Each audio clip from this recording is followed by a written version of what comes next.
I'm at a point in my career where contributions aren't driven by the monetary gain that you get or can get. Contributions for me are driven because of the difference that I could make for someone else. And that's a nice place to be in your career, where what you do is based on what you love to do, not because it's what you're being paid to do. And IFSTA really exemplifies the opportunity to contribute in that kind of way.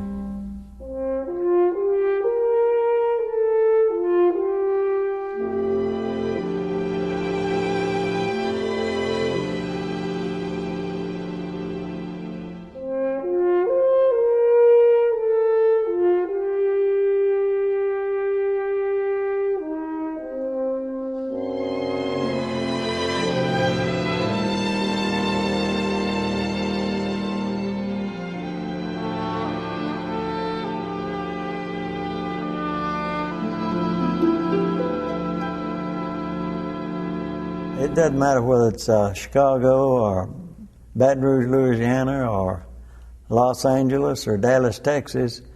A fire is a fire. You got the same materials that burns. It burns in the same way.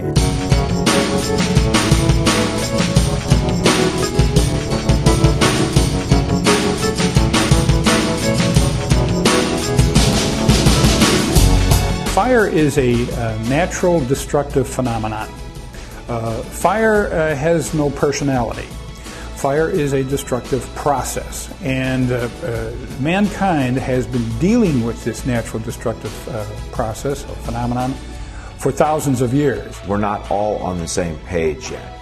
We're not all on the same level yet, and the resources that fire departments across this country have are not the same. IFSTA really kind of provides a glue and a common thread of bond of allowing people to work together. And so one of the roles that IFSTA plays is to develop training materials from which we can at least consistently train. I believe in the legacy. I've been reading the red books ever since I walked into the fire station, and those were always the go-to manuals for promotions and everything else. If you studied the IFSTA manuals, you most of the time did pretty well on the written part of the examinations. They were pretty much the only books. There were other textbooks, but they were either engineering type textbooks or the fire protection handbook, which covered everything from soup to nuts, but it didn't cover the practical information that you so needed every day going to work. So, I mean, that was what I think probably the term that I would use again is bridge. They bridge the theoretical to the practical. We had the 10 basic subjects. There was hose and ladders and overhaul and apparatus. There were these 10 basic subjects, and that's how everyone's fire training was organized. And then the idea came, what about we put it all in one book? What about if you were a firefighter and you were just starting? Then it would all come together. And that's when the idea of the Essentials of Firefighter Training came into being. Essentials was born with that idea of it's 10 manuals, it's one, and it's the essential elements of being a firefighter. In reading some of the archived training materials that were developed way back in the 30s and 40s, it hasn't. The charge is still the same: to make firefighters safer, smarter, more effective, more efficient.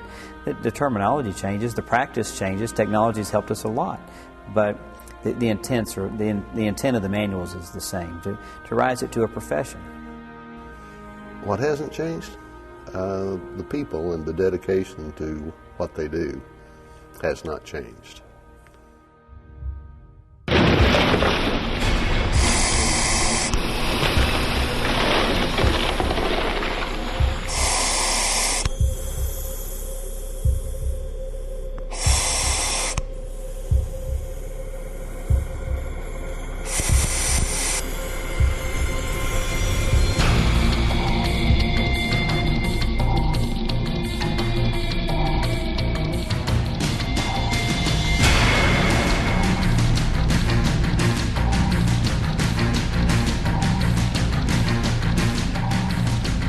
Well-trained organizations are trustful organizations. Well-trained organizations are safer organizations, and well-trained organizations are more effective and efficient, going all the way back to the things that IFSTA does.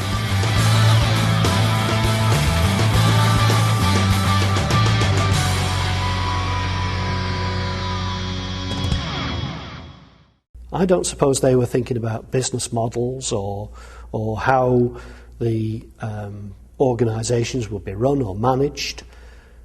What they were really interested in was making sure that firefighters were more professional, safer, and well educated, trained, and had access to good quality materials from which they could maintain their professional development. It's not one person writing a book about a topic that gets sold. It's about a group of folks coming together from all over the place with all different disciplines. It doesn't matter whether you're from the left coast, the right coast, the middle of America, whether you're a career or volunteer. If you're here, you have something to contribute, and everybody is viewed equally in that respect. These guys know what they're talking about, and we have a lot of discussion, but I guarantee you it's all very meaningful discussion, and then we reach a consensus and we go on. But the information they're bringing it's great. I mean, I just see so much talent in here, and I see that in every committee. It's not just in the committee I'm in. It's folks that are the users and doers coming together to share that using and doing. Consistency. Will we all be the same? No, but the group recognizes that. I think that's what's important. The group recognizes that we're not all the same. We all have to do things a little differently, but there is some basis, there's a foundation for what we do and why we do it. And to know that we're making a part of history in this manual, and that others will be able to take the ideas that we have found and incorporate that into their programming as well. To me, that's a huge benefit to being a part of a committee, being part of the process. People's lives depend on this information, and we're not going to compromise the content just to make a buck. Yeah, it's hard. Yeah, it takes a long time. Probably in those rooms behind closed doors, it's not pretty. But in the end, it's right. It's a model that needs to be emulated because it's being done for the right reasons. I think the process works, and I think it will continue to work into the future. It'll be done differently, it'll be smarter, it'll be savvier. IFSTA is here to stay. We have a responsibility to chart the future for the industry. And it's every bit as valid now as it was then. They've been doing it the right way, one way, all the way.